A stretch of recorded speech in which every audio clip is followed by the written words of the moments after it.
చూడండి అయ్యా, వీళ్ళని చూసాకైనా మీ మనసు కరెక్టే లేదా? తాగటానికి నీళ్లు లేక చావు బతుకుల మధ్య కొట్టు బిట్టాడుతున్నారయ్యా. పచ్చగా ఉండే ఈ ప్రాంతానికి ఏం దిష్టి తగిలిందో ఏమో, భూమిలోనే కాదు మా కళ్ళల్లో కూడా నీరు ఇంకిపోయేలా చేశాడా దేవుడు. ఈ కంట మీ చేతుల్లోనే ఉందయ్యా. చూడమ్మా, వర్షాలు లేక కరువుతో రాష్ట్రం కష్టాన్ని కూడా అరువు తెచ్చుకుని బతుకుతుంది. నా కాళ్ళ మీద పడితే ఏమీ రాదు, పైనుండి వర్షం పడాలి. అయ్యా మినిస్టర్ గారు, మీరైనా ఏదో ఒకటి చెయ్యండి అయ్యా. నేనేం చేయనమ్మా, ఇక దేవుడే మిమ్మల్ని కాపాడాలి. ఎవడొస్తాడే మిమ్మల్ని కాపాడడానికి? ఎన్నాళ్ళు అడుగుతారా ఎవడొస్తాడు, ఎప్పుడొస్తాడు, ఎక్కడి నుంచి వస్తాడు అని? పేదవాడికి కష్టం వచ్చినప్పుడల్లా ఇదే మాట. 70 ఏళ్లుగా హీరో రావాల్సి వచ్చినప్పుడల్లా ఇదే మాట. ఇంకా ఎన్నేళ్ళు అడుగుతారా? ఎవడొస్తాడే మిమ్మల్ని కాపాడడానికని మీరు మమ్మల్ని అడగటం, వస్తాడ్రా అని మేము మీకు చెప్పడం. అయినా సరే మళ్ళీ మీకోసం ఇంకోసారి చెప్తున్నాను, వస్తాడు. ఆకాశాన్ని చింపుకుంటూ వస్తాడు, నేలను పగలగొట్టుకుంటూ వస్తాడు. ఎవడు? దేవుడు. దేవుడా? రాయికి వరమిచ్చిన రాముడి దేవుడైతే, ద్రౌపదికి చీరిచ్చిన కృష్ణుడి దేవుడైతే, ఈ ఊరికి ఆయనే దేవుడు. ఆ దేవుడికి ఇంకో పేరే రాయుడు, పాపారాయుడు. పాపారాయుడు.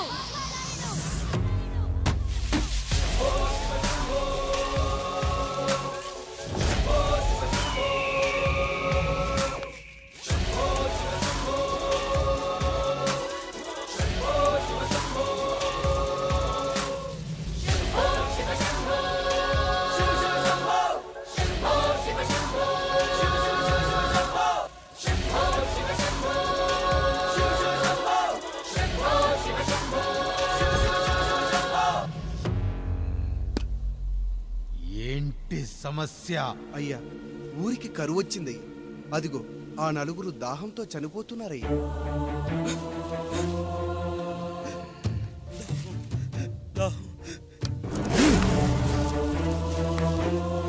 పాపారాయుడు తీర్పు ప్రకటిస్తున్నాడు. ఈ గ్రామం ఇంతకు ముందెప్పుడు ఎదురవ్వని సమస్య. అందుకే ఈ సమస్యని నా సర్వేంద్రియాలను కేంద్రీకరించి, నవరంధ్రాలను బిగించి ఆలోచించి ఈ నా తీర్పు ప్రకటిస్తున్నాను. దాహంతో అలమటిస్తున్న ఆ నలుగురికి వెంటనే బావులు తవ్వించి వాళ్లకు నీళ్ళివ్వండి.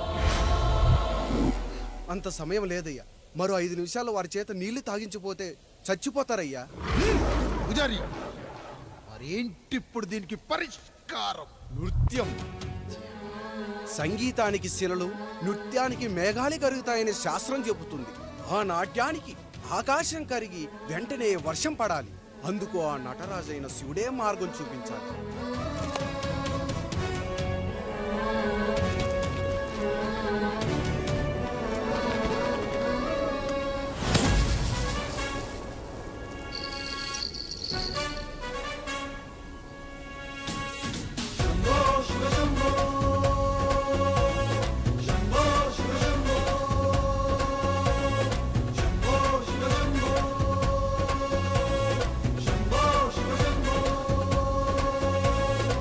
ఆకాశంలో మేఘాలన్నీ ఆవేశంతో ఏకం కాని ఊపిరి శబ్దం ఎదలో శంఖం పూరించే వేళ, నెట్టూర్పుల్లో నిర్వేదాన్ని, పడగాలుల్లో సందేశాన్ని, పడగళ్ళయ్యే ఆహ్వానాన్ని పంపించే వేళ, పాదమే ఆడే నాదం ధమరుకమే కాదా, ప్రాణమే చేసే గానం గంగకు గుడి కాదా, గొంతులో దాహం దేహం దహించే వేళ, నటరాజుగా రాజుని నేరుగా చూసిన నింగిక నేలకు నది కాదా.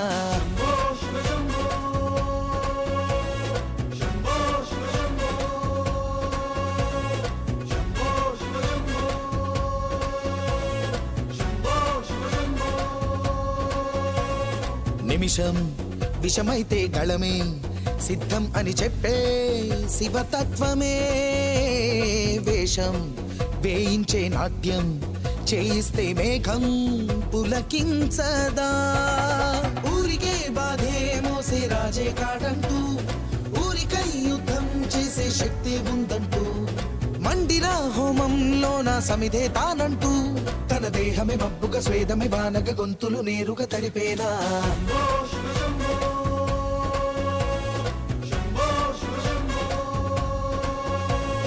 బాధలు మండే గుండెకు నేనున్నానంటూ గొంతులో గరళం నేనే మోస్తాలే అంటూ అమృతం పంచే తీరు చూస్తూ ఊరంతా తన మాటని గీతగా చేతని లీలగా దేవుని తీరుగా కొలిచేలా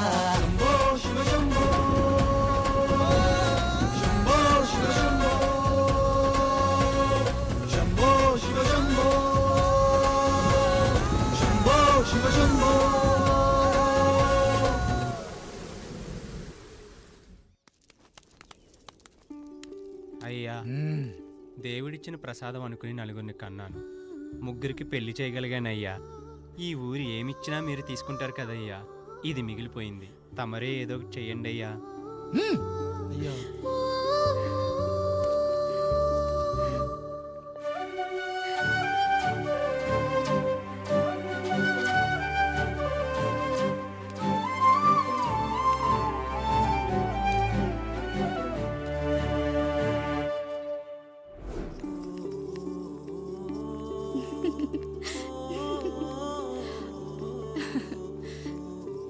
ఈ ఇల్లు, ఆస్తి, ఇంత గొప్ప భర్త, పిల్లలు, చాలా ఆనందంగా ఉందండి.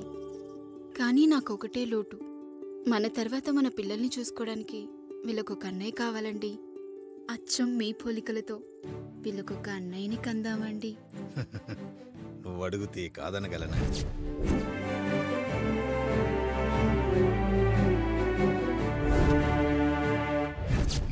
నానా రాయుడెక్కడా? ఇప్పుడే వస్తున్నాను నాన్న.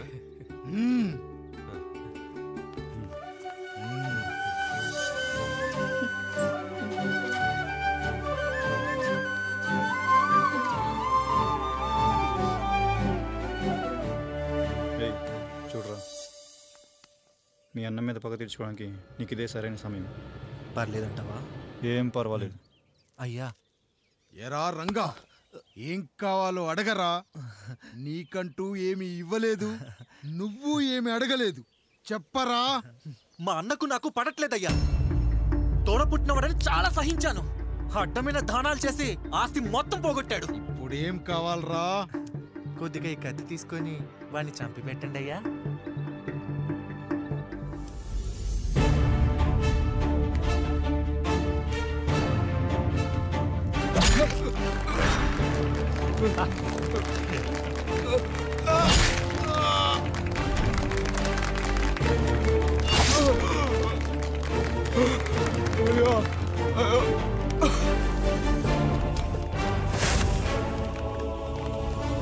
నాయుడు, అన్యాయంగా మా నాన్నని చంపేశావు. గుర్తుంచుకో, ఈ నాయుడి కొడుకు నీ కుటుంబం పాలిట సైనికుడిగా మారబోతున్నాడు. నిన్ను, నీ కొడుకుని, ఆడికి పుట్టబోయే కొడుకుని అందరినీ లేపేస్తా.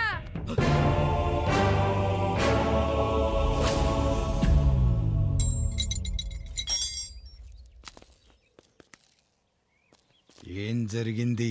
మీరు హత్య చేసినట్టు ఇప్పుడే సమాచారం అందింది. తగిన సాక్ష్యాధారాలు పరిశీలించిన పిమ్మట మీకు యావజ్జీవ కారాగార శిక్ష, 2000 రూపాయల జరిమానా విధిస్తూ అరెస్ట్ చేస్తున్నాం. అయ్యగారు నా కోసం చేసిన త్యాగాన్ని హత్య అంటుందా మీ చట్టం? ఇదెక్కడ న్యాయం? మనిషికి ఇచ్చిన మాట నిలబెట్టుకుంటే అరెస్ట్ చేస్తారా? ఏ దేశంలో ఉంది చట్టం? నన్ను ఏం చేయమంటారు రాయుడు గారు? 9వ తరగతి చదివి ఊర్లో గాలికి తిరుగుతున్నా నన్ను మీ మనిషి ఒకడు పోలీస్ స్టేషన్లో ఉండాలని నన్ను ఎస్ఐ చేశారు. సాటి మనిషిని స్వేచ్ఛగా హత్య చేసుకోవాలని దౌర్భాగ్య స్థితిలో బతుకుతున్నాం మనం. మీరు చేసిన ఈ గొప్ప పనిని అర్థం చేసుకునే సంస్కారం, విజ్ఞత, విజ్ఞానం మాకు లేవు సార్, మాకు లేవు.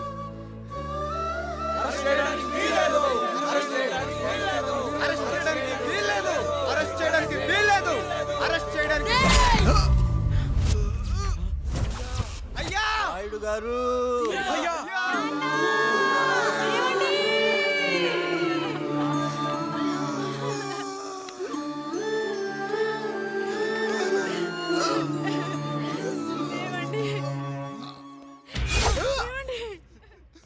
నొప్పిగా ఉందిరా.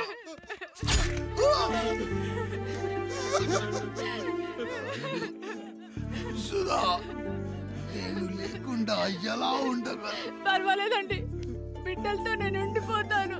అయ్యో, ఈ పాడు సమాజం నిన్ను మనశ్శాంతిగా బతకనివ్వదు. ఇంతమంది పిల్లల్ని చూసుకుంటూ భర్త లేకుండా ఎలా బతకగలం?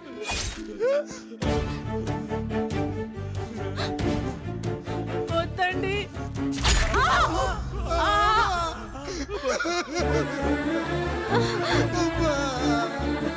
రాయుడు, బిడ్డలు జాగ్రత్త. ఈ రోజు నుంచి వీళ్ళంతా నీ తమ్ముళ్ళు చెల్లెళ్ళు కాదు, నీ బిడ్డలు.